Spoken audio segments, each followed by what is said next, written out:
Hello, all you hardcore boxing fans out there. It's Porgy's Corner. You know, that's why you've tuned in. Good to be back.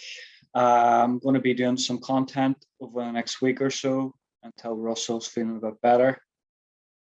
And just for everyone that's tuning in and looking content and for all the subscribers. So this is for you guys out there, and I hope you enjoy this solo video. I know it's not the same, but it's just a wee bit of content until Russell feels a bit better. So where do we start? There's been a lot went on this last 2 or 3 weeks in the boxing world. So I'm not going to go right into everything that's went on. I'm going to go into basically what's been happening this week, and I'm going to touch a wee bit on the Fury Wilder fight. We'll start with that. The Fury Wilder fight, it gave us something that we didn't expect. We didn't want this fight. You know, it's a rematch clause, trilogy, whatever you want to call it. There wasn't the interest behind it because the last fight was so emphatic, and Tyson won the first fight as well. So I'm just going to talk a bit on it because I kind of have to talk about it because it was such a good fight. You know, we have got trilogies over the year in boxing, especially heavyweight trilogies. You know, we have got Ali Frazier, we've got Bo Holyfield, and we have got Ali and Ken Norton. They were all great heavyweight trilogies, and this one deserves to be in amongst that. Would either Wilder or Fury beaten any of them names? I'm not sure, but that's a different argument. But he got through it. He won. I'm not saying it was Tyson at his best compared to the last performance. He just did what he had to do. He just didn't really care about Wilder's power, and he just walked him down and eventually stopped him. I thought Wilder came in a bit heavy. I thought he had 9 minutes to win before that mass and that bulk he had put on. You know, when you put mass and bulk on like that, you know, it just eats oxygen.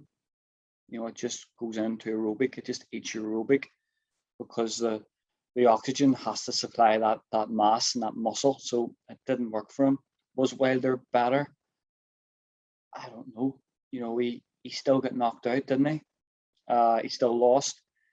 He was good for one round. You know, he went out and he just jabbed the body. That's something you kind of can do maybe once, twice in a round, not throughout the round. And he wasn't really disguising it that well. He obviously has that power, and he obviously dropped Fury heavily. And there's this whole thing now about, was it a slow count? My opinion is that both of them got slow counts. You know, Wilder got slow counts as well. You know, Wilder at the start of round 9 was given 12 seconds after the break in the corner. No one's talking about that. So I think we should put this to bed. You know, this trilogy. Where does Wilder go now? You know, what happens next, which I'm going to speak on in the next topic. But he put out an apology. He put out a statement about the fight. He congratulated Fury. Is he congratulating him because he wants a fourth fight? Because that's the only big money fight out there for him? Is he looking at a fourth fight? Will that fourth fight happen? Time will tell. So I'm going to go into this week's topic. You know, Dillian Whyte against Otto Wallin. I kind of don't blame Dillian for pulling out of this fight. You know, it didn't make sense that it was going to be so close after Wilder and Tyson. It didn't make sense. Why would Eddie Hearn expect Dillian Whyte to go in and fight 6'6" heavyweight southpaw and Otto Wallin? It didn't make sense. So this week he's pulled out with a shoulder injury. That happening in this time of camp, not saying he's faked an injury, I'm not saying that, but I'm just saying that this last period of camp would be just basic conditioning. No real sparring, no real heavy gym sessions. If an injury just happens out of like doing next to nothing, what's been happening in the camp. And I know Dillian's very stringent on his camps and who has around. But again, it might be, we had that injury get into the Joshua fight. We had that bad torn rotator cuff that he has had surgery on. Maybe that has come back. But to be honest with you, I found this bizarre, that this fight was even announced so close after. Now that Dillian has got that, WBC have said that he will be the mandatory now. He is the interim champion, so he is now mandated. He is the mandatory. Will Tyson Fury want to fight? No, I don't know. Why would Tyson Fury go from this high of the Wilder fight? That pay day in America. Why would he want to go in and risk that against? Not risk it, but it's a fight. It's not on that magnitude. It's not on that level. And we know Tyson struggles with motivation at times. And from talking about the Joshua fight, then getting into this Wilder fight, coming down to the fight a mandatory and Dillian Whyte, it's going to be hard. And what will it generate? Will it generate anything? As anything near that trilogy done? We have got, I don't think Tyson now is even a British Boxing Board of Control license. Will the fight happen in Britain?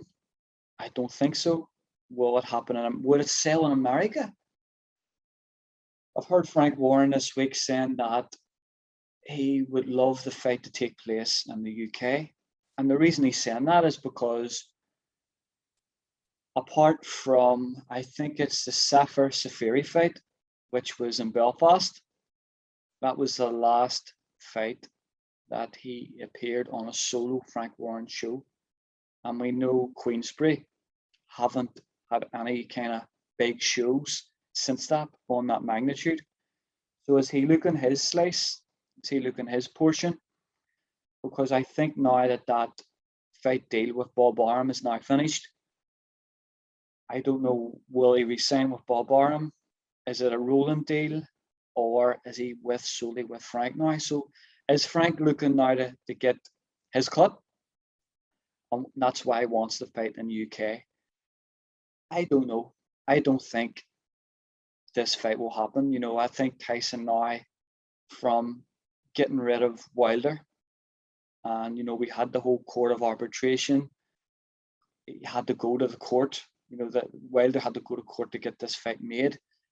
That put a stop to Joshua Fury. We said that on the channel. We've been saying that. But where does Tyson get motivated now? What does he get himself up for? We know now that the Usyk and Joshua fight, there's a rematch clause. Nothing has been announced yet, but I'm sure that's going to be 5 months away, at least 6. So what happens after that? That's going to be possibly another 4 to 6 months rest. So you're talking now Tyson could be out of the ring for well over a year after this. Get into the Usyk fight. Will he take that takeover fight with Dillian Whyte? I don't know. Is there commercial value in it? UK, yes. In America, I'm not too sure. I think Frank, as I said, wants Tyson on one of his shows. He hasn't had a solo BT pay-per-view from Tyson yet, solo on one of his cards. So he needs to get, and BT need to get some sort of money back on Tyson. But we look back and we look way back before, and I kind of see a bit of history repeating itself here. We have got, like, remember when Riddick Bowe didn't want to defend his WBC title and ultimately threw the belt in the bin? Will Tyson give up the belt? Will he relinquish it? Oh, we don't know. But, you know, you could have a situation here where Dillian Whyte could become the WBC World Heavyweight Champion without winning a world title fight, just like Ken Norton did way back in the day when Leon Spinks refused to defend against him and went and fought Ali instead. The WBC stripped him and gave Ken Norton that title because he was the #1 contender. Then in his first defense, he lost to Larry Holmes. So we could have a situation like that there, where he could be awarded the WBC title without even winning a world title fight. So that's another story. That would be, we looked at the rankings this week, and the WBC have said that Jose Sulaiman has said that, yeah, Wilder deserves another chance. Well, that's 2 chances he's had. You know, he's lost all them. Technically, he's lost his last 2, but really he's lost his last 3 fights. So they've released their ratings this week and their top 15, and it goes, you've got Wilder #1, Andy Ruiz #2, Joe Joyce #3, Luis Ortiz #4. I don't know how. He hasn't beat anyone in the top 20 this last 2 years. We have got Joseph Parker, Sanchez, Michael Hunter, Caballel, Hergovich, Magmadov, Tony Yoka. Del Boy's in there. Del Boy's always in the mix. And like, he's 11, 12 losses. We've got Robert Helenius, who destroyed Adam Kanalaki. We've got Martin Bakole and Charles Martin. So that's their rankings. And now we've got Wilder been put in at #1. So what we could see is, we could see Wilder against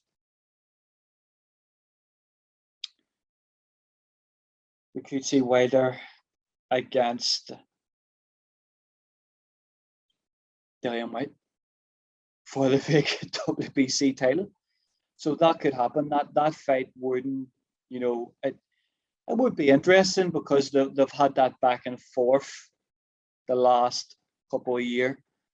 You know, Dillian Whyte's been quite vocal on calling him out. He's been calling him numerous things. Or we need to go back and look at the Otto Wallin situation. You know, could Otto Wallin go to WBC now and look for a scheduled fight? This fight to be rescheduled, because this fight was for the interim title.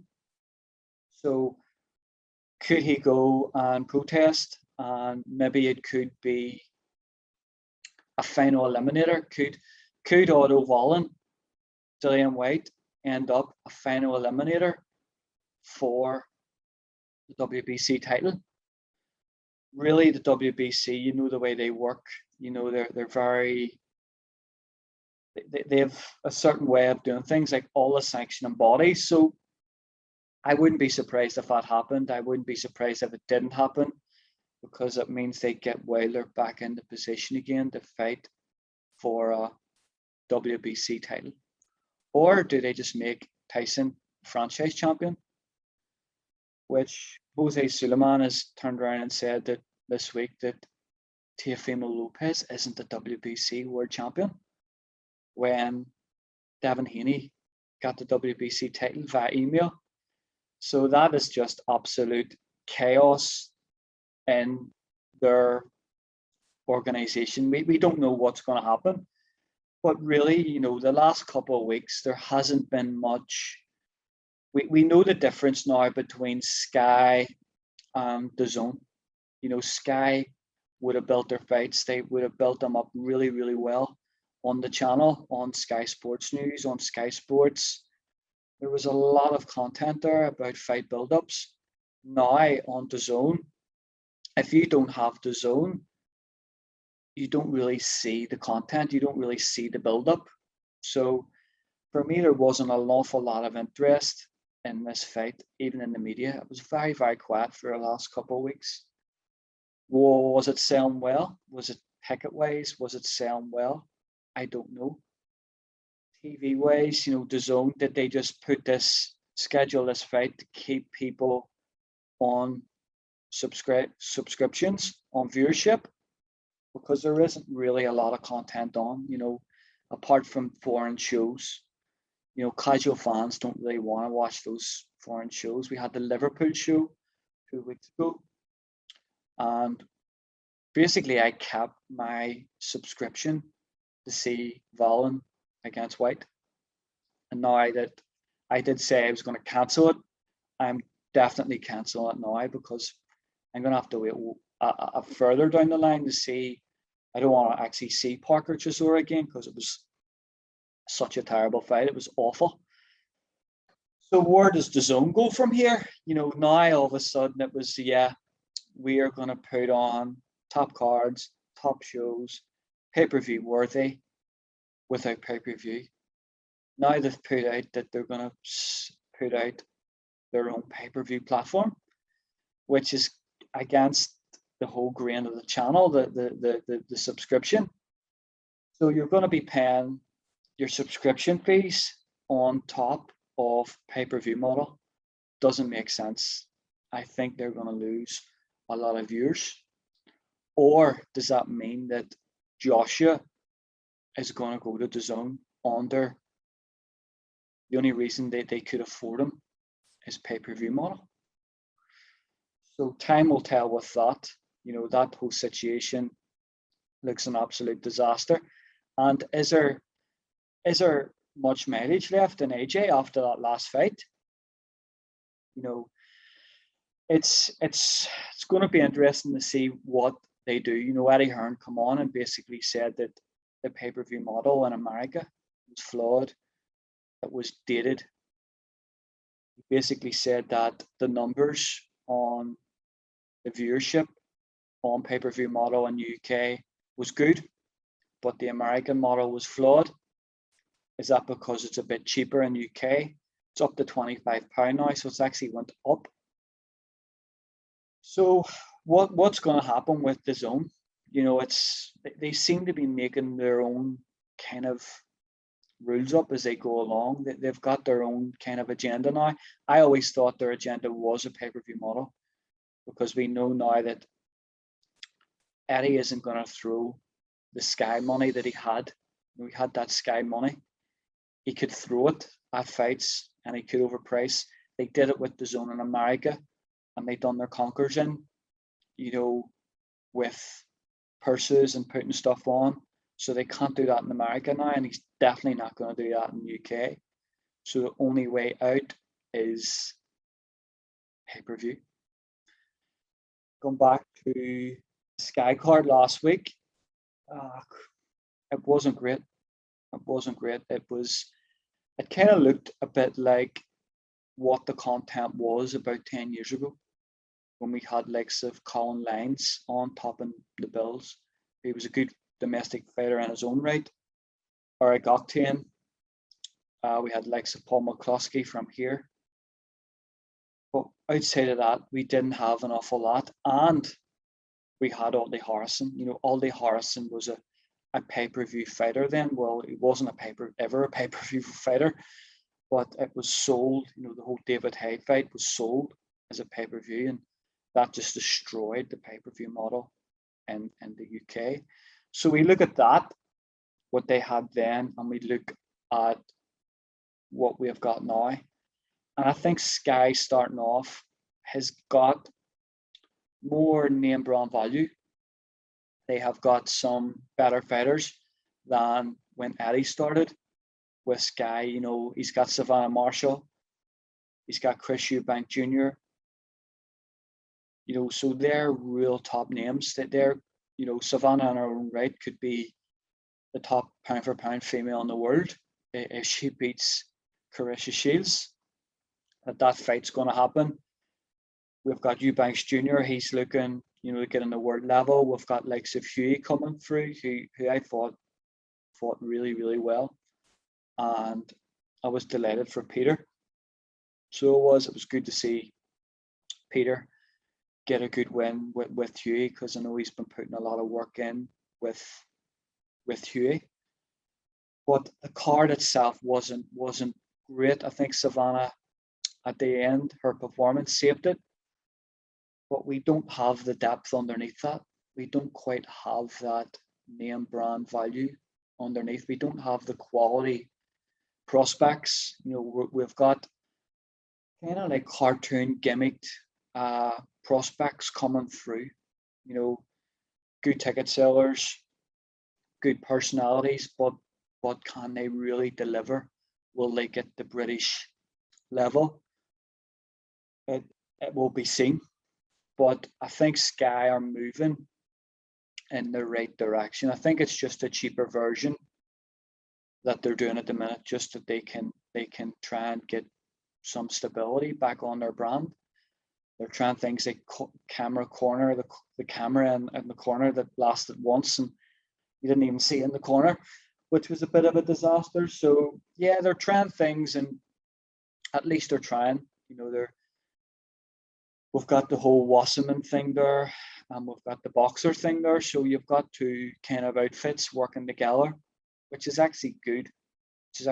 And they're actually copying the whole format from Matchroom. You know, they've got that pay-per-view fighter and Eubank. Is really Eubank pay-per-view fighter now, because before he kind of was, but I don't like this new toned down version of Eubanks. I want to see an aggressive Chris Eubank Jr., a relentless Eubank Jr. I don't like this flicking and posturing and the Roy Jones, kind of like trying to be Roy Jones, Eubank Jr. I don't think it's as exciting. But then again, he's listening to his coach and he's kind of a bit more measured. But will that Eubank be a pay-per-view fighter? I don't know. I don't think so, because it's not a style that's going to appeal to the casuals, the buy into the pay-per-view market. Savannah and Carissa Shields. I think it's favors. A year ago, I would have favored Carissa Shields. Now I'm kind of looking at Savannah because she's been more active. She's been learning more. She's been in the gym. She's been, you know, more active and stopping fighters. You know, I said on the channel before, she reminds me of like a female Tommy Hearns.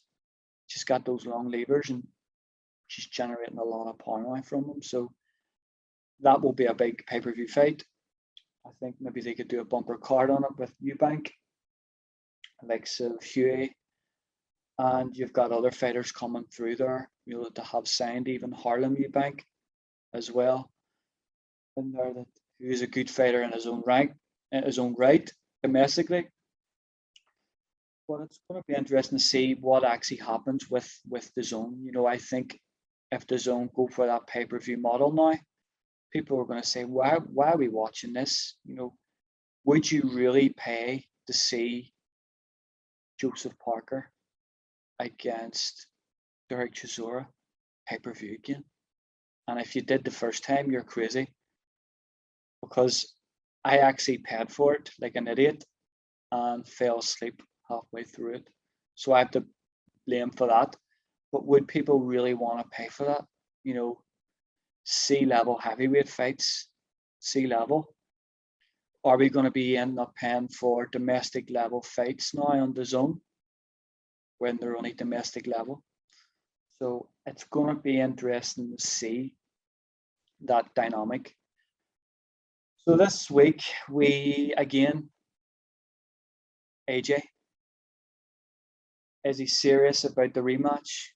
He looks serious. You know, it looks like he's cleared off the whole EIS thing. Is that finished? is the Under Armour army? Is all them Under Armour tracksuits hanging up now? Have they all been put in the recycling bin? Because it looks like AJ has left Rob McCracken. He hasn't said he's going to leave him, but he's over in America. He was over training with Eddie Risotto. He was over doing a bit with Virgil Hunter, and now he is over in Texas training with Ronnie Shields. Which, does he really know now that this is his last opportunity? It is. It kind of is. Does he need all them hangers on? No, he doesn't. Because he's not going to do that. He's not going to have that in America. He'll have a team, but will he have all those hangers on?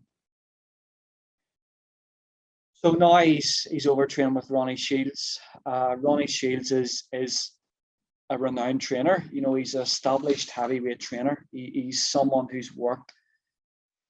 You know, you've got trainers there who work with all different weight divisions, but the heavyweight division in itself is completely different dynamic to any of the other weights. You know, he's worked with Mike Tyson, he's worked with David Tua, he's worked with Evander Holyfield, he's worked with Adamek, he's worked with Arthur Spilga, he's worked with Dominic Gwynn, and he's worked with Afif Jagba. So they're all, you know, heavyweights. You know, Mike Tyson, David Tua, Holyfield were all great heavyweights of their era, so to speak. And he's also worked with fighters like Pernell Whitaker, Vernon Forrest, and Chiro Gotti, and now he's working with Lara and Jamel Charlo. So he comes from a good kind of stable. You know, it's a good stable of fighters. He's had experience at top level, world level. You know, he was a professional boxer himself. He was a decorated amateur. He lost a world title fight in Japan. So he knows the sport. And what's he going to really bring to AJ? You know, what does AJ need to do to win the Usyk fight? Will he be trying new things? Definitely, because that's why he's there. That's why he's there. Will he get better sparring? Will he come away from all this technical sparring up in the IS? I don't know. I think if you have someone in there kind of delegating more what you're doing sparring wise and kind of being less protected in that environment, I think it's going to be better for him. Will he beat Usyk? I don't think so. I think he could have Ronnie Shields in his corner, and he could have Freddie Roach in there, and he could have, you know, Teddy Atlas in there, and I still don't think he beats Alexander Usyk. I think he's just a level. What's he not seen? You know, he's got 300 amateur fights.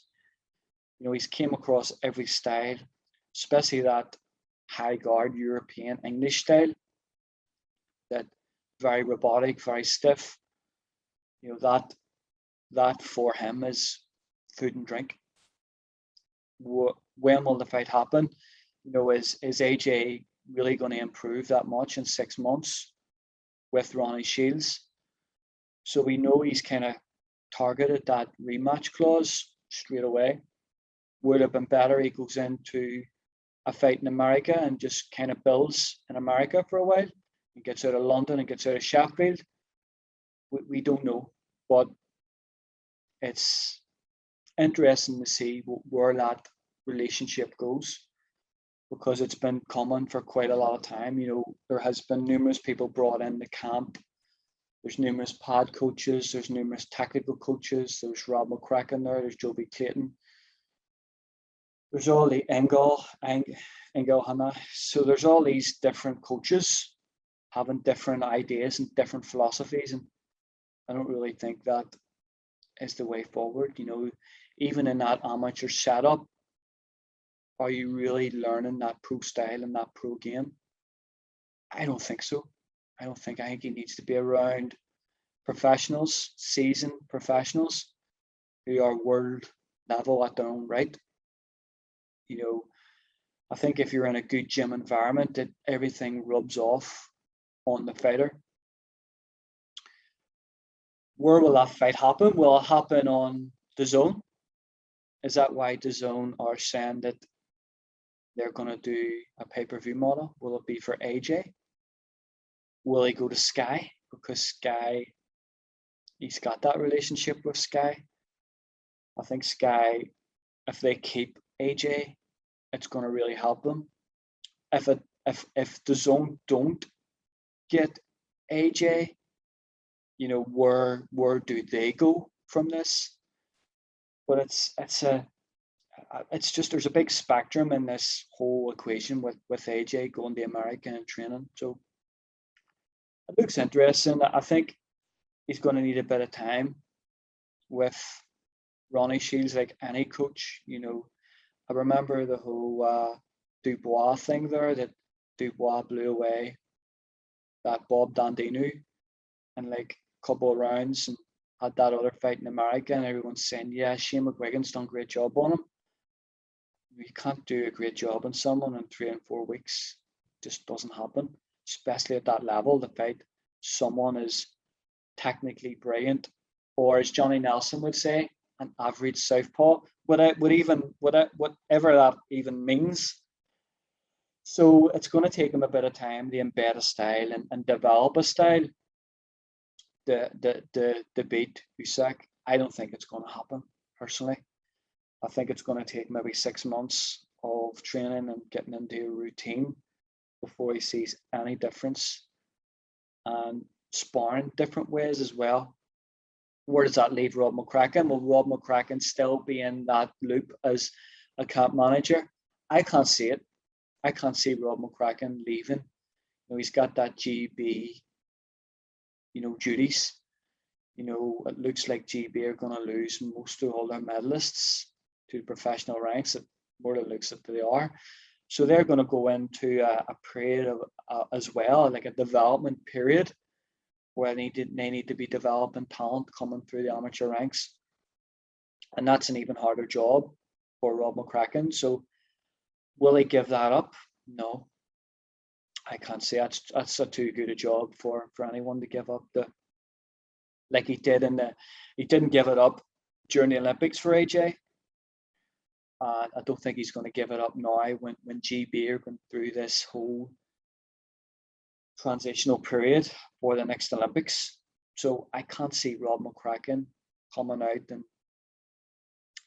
giving up that position, because it's such a cushy number. So we go into this week's boxing. So there's a really big domestic fight. We've got Lyndon Arthur against Anthony Yarde. This is a brilliant fight. Really, you know, what they wanted, BT wanted this to be a pay-per-view fight. But at the minute, you know, with Yarde getting beat in that first fight and the Kovalev defeat, you know, is he a pay-per-view fighter now because he's got those defeats? If he would have won the world title against Kovalev in Russia, which I thought he fought very, very valiantly. I thought he done brilliant, jumping straight up into that level, and he could have been a world champion. He was seconds away. It was just experience cost him. Then he lost the Lyndon Arthur fight, you know, who's a very, very good fighter, very technically very good fighter. You know, Pat Barrett up in that Collyhurst gym has done amazing work with him. The last fight, he carried an injury and he still won that fight. I think Yarde started very late in the fight. There's been a lot of backward to and throwing going on this week with the camps and stuff. So it makes the fight build up a lot better. It makes it a lot more of an exciting fight.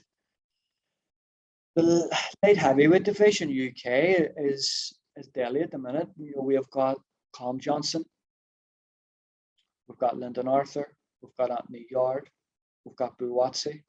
I think he's going to be slotted in for a world title fight without going near any elements. And we've got Callum Smith moving up. So it's a really, really interesting division. It's stacked with talent, you know, and I think what you have there is you look at Frank's stable and you look at Matchroom stable, and at least Frank is matching them. At least Frank matched Yarde. against Lyndon Arthur in the first place. At least he matched Yarde against Kovalev.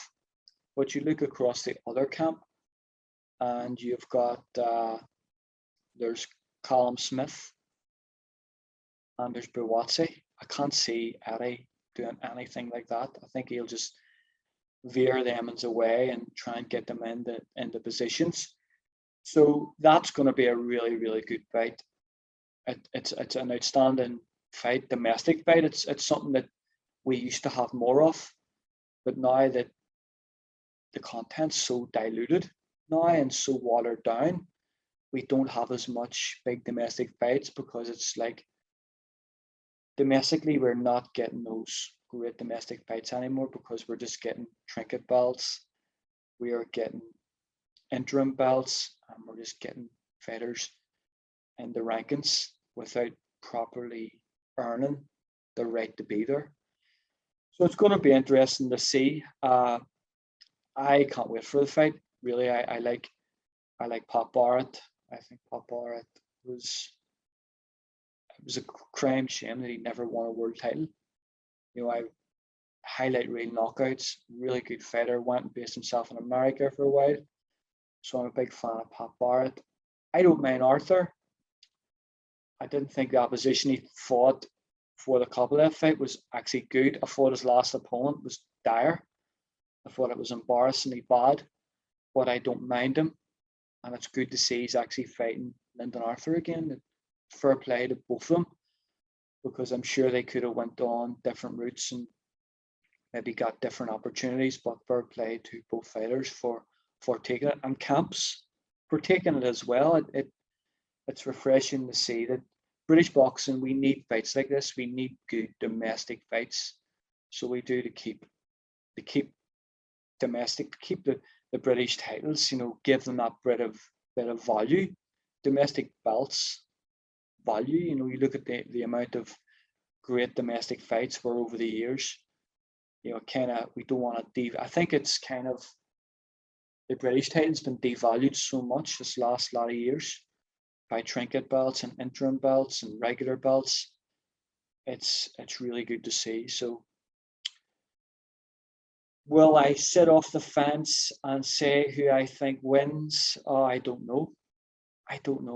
It's you look at Yarde, they brought James Cook in, who was the first fighter to beat Michael Watson, domestic fighter to beat Michael Watson, and I think it was Michael Watson's first loss.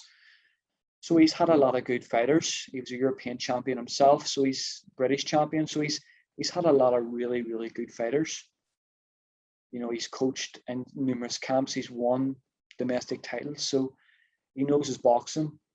We've got Pop Barrett on the other hand with Lyndon Arthur, who is an outstanding coach himself. So I'm looking at those variables, and I don't. If I get it wrong, I know I'm just going to get stick. I know I'm just going to get stick about it. But I think Yarde needs to really start really early and just get his shots off, get his power shots off. But I'm going to go with Lyndon Arthur. I think his jab is outstanding. I think he's a really fluent jab. He's a great style. He's very composed. You know, he doesn't seem to rush his shots. Even when he's getting hit, he seems to hold his posture a lot well. So I'm going to go with a Lyndon Arthur win. So I am on the Frank Warren Show. So I'm going to do another video, hopefully on Sunday. And I'm going to review the Lyndon Arthur Anthony Yarde fight. And I hope you all enjoyed that. I want to thank everybody in the members area who joined our members area. I want to thank everyone who's clicked and subscribed to the channel and supported the channel. And I want to thank everybody who gave a thumbs down in the channel as well, because user views as well. So thanks very much. I hope Russell is feeling a lot better. He hasn't had the best couple of weeks. And if you're watching, I hope you're feeling better. And I'll see you all in the next video. Take care. Thank you.